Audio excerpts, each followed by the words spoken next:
உயிரின் உயிரான விடுதலை சிறுத்தைகளே,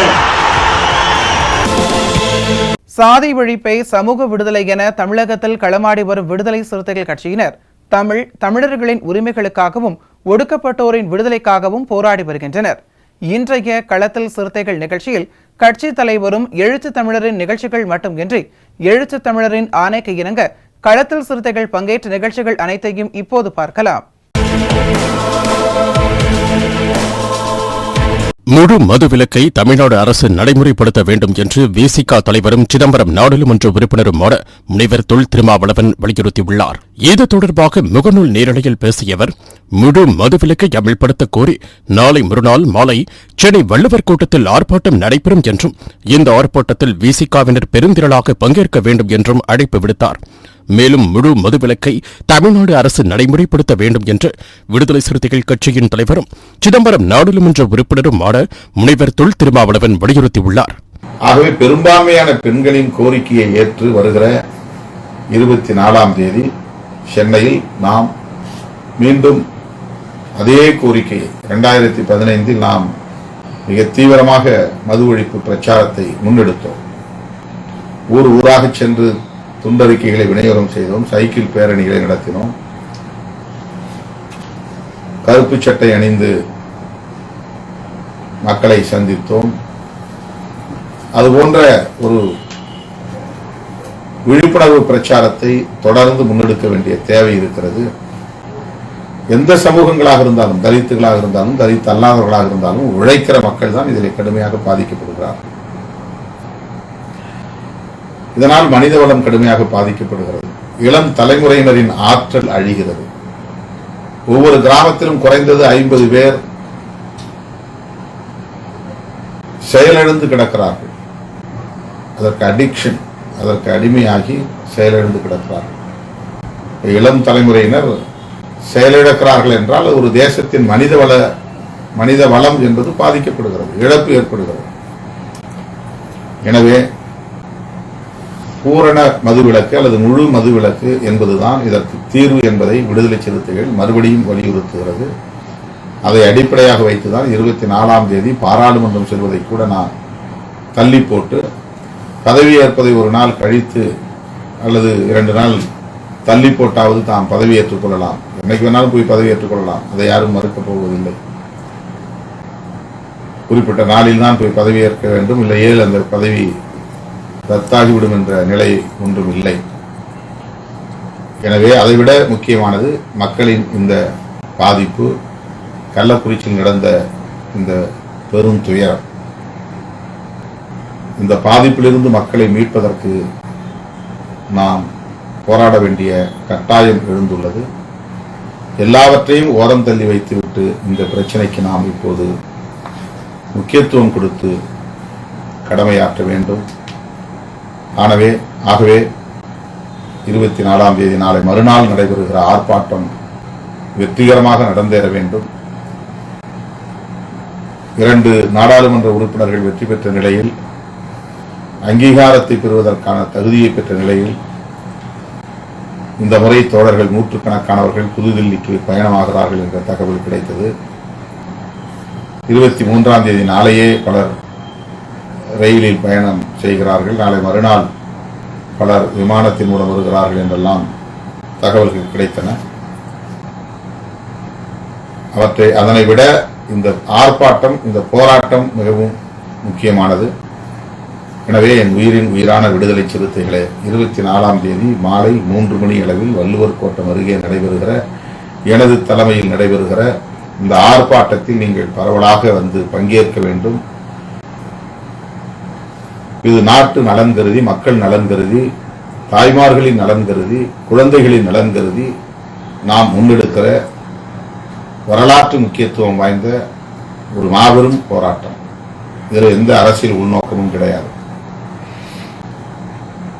அதிமுக உள்ளிட்ட பல கட்சிகளும் இந்த வாய்ப்பை பயன்படுத்தி திமுக தான் காரணம், திமுக அரசு தான் காரணம், எனவே முதல்வர் ராஜினாமா செய்ய வேண்டும் என்று அரசியல் ஆதாயம் கருதுகிற வகையில அவர்களின் கோரிக்கைகள் வெளிப்படுகின்றன. யாரும் பூரண மதுவிலக்கை பெரிதாக வலியுறுத்தி பேசவில்லை. அரசு மதுபான கடைகளை மூட வேண்டும் என்பது பற்றி யாரும் கருத்து கூறவில்லை. எதிர்க்கட்சிகளின் நோக்கமே இதை பயன்படுத்தி திமுகவை இப்படி விமர்சிப்பது என்பதாகத்தான் இருக்கிறது. ஒருபடி மேலே போய் திமுக கூட்டணியில் இருக்கிற விசிக போன்ற கட்சிகள் இன்னும் ஏன் கூட்டணியில் இருக்கிறது என்ற கேள்வியை எழுப்புகிறார்கள். அவர்களுக்கு கவலை திமுக கூட்டணியை பலவீனப்படுத்த வேண்டும் என்பதுதான். மக்கள் இவ்வளவு பேர் பலியாகி இருக்கிறார்கள் என்பதை விட, அதற்கு காரணமாக இருக்கிற அரசு மதுபான கடைகளை மூட வேண்டும் என்பதை விட, அதன் மூலம் கள்ளச்சாராயத்தை முற்றாக அழித்தொழிக்க வேண்டும் என்பதை விட, தம்முடைய அரசியல் பகைவர்களை குறிவைத்து தாக்குவது எப்படி, விமர்சிப்பது எப்படி, அதன் மூலம் அரசியல் ஆதாயத்தை தேடுவது எப்படி என்பதுதான் எல்லோரும் கவனம் செலுத்துகிறார்கள்.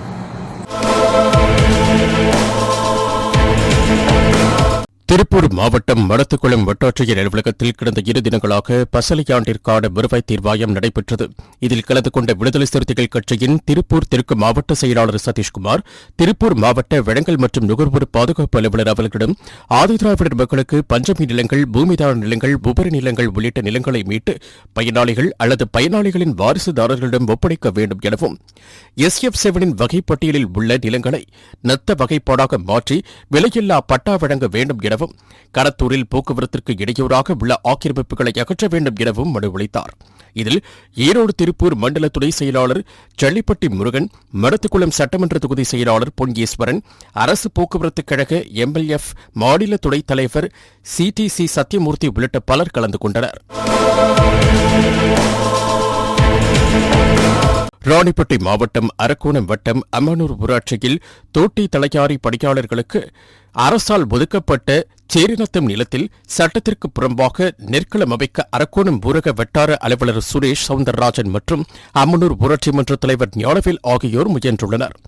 இதற்கு பொதுமக்கள் எதிர்ப்பு தெரிவித்து தடுத்து நிறுத்தியதை மனதில் கொண்டு காழ்ப்புணர்ச்சியில் பழிவாங்கும் நோக்கத்தோடு விடுதலை சிறுத்தைகள் கட்சியின் ராணிப்பேட்டை கிழக்கு மாவட்ட செயலாளர் பிரபா இளைய நிலா வீட்டு வாசலில் ஆழ்துளை கிணறு தோண்டும் முயற்சியில் வட்டார அலுவலர் சுரேஷ் சவுந்தரராஜன் மற்றும் அம்மனூர் ஊராட்சி மன்ற தலைவர் ஞானவேல் ஆகியோர் ஈடுபட்டுள்ளனர்.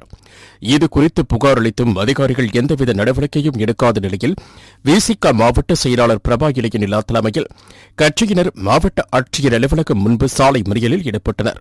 இதில் அரக்கோணம் நாடாளுமன்ற தொகுதி செயலாளர் அன்புக்கரசி பிரபாகரன், வனப்பாக்கம் பேரூராட்சி செயலாளர் லோகோ, தொழிற்சங்க தலைவர் வெங்கடேசன், அரக்கோணம் மேற்கு ஒன்றிய செயலாளர் சபரி, மணி, ராஜேஷ், நந்தகுமார், கஜேந்திரன், கதிரவன் உள்ளிட்ட பலர் கலந்து கொண்டனர்.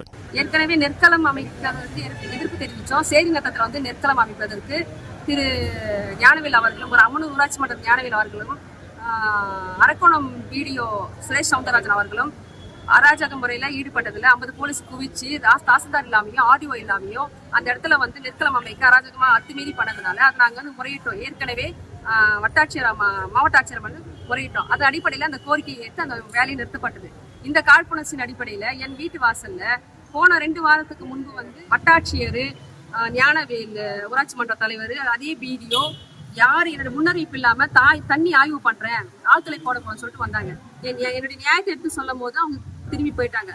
இன்னைக்கு காலையில போர்வெல் எடுத்துட்டு DSP எல்லாரும் வராங்க, போர்ஸ் எடுத்து நாங்க போட்டே தீருவோம். முறையா நாங்க RDO கொடுத்துருக்கோம், மனு திட்டக்குழு இருக்கு அவங்ககிட்ட கொடுத்துருக்குறோம், நாங்க AD மேம்கிட்ட கொடுத்துருக்குறோம். இதெல்லாம் கொடுத்து அவங்ககிட்ட கொடுத்தோம் சொல்லி நாங்க அசுவாசமா நாங்க இருக்கும் போது இவங்க இது மாதிரி அராஜக முறையில.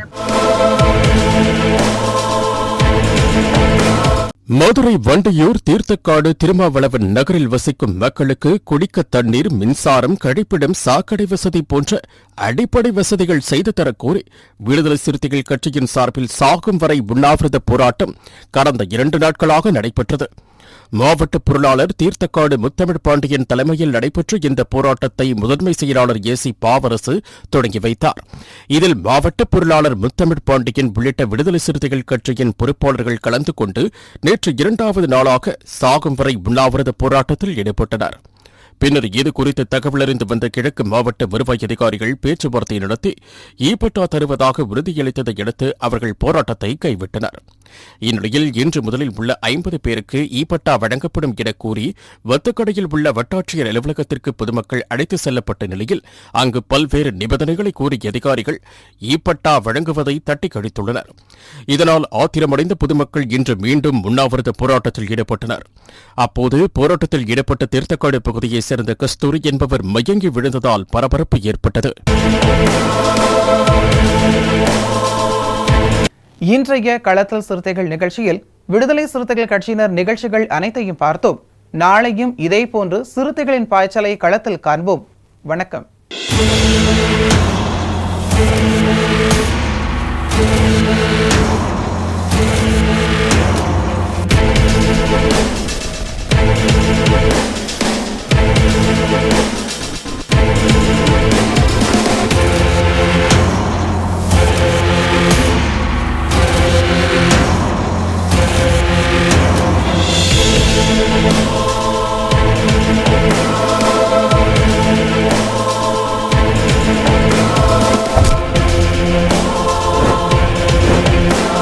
உயிரின் உயிரான விடுதலை சிறுத்தைகளே,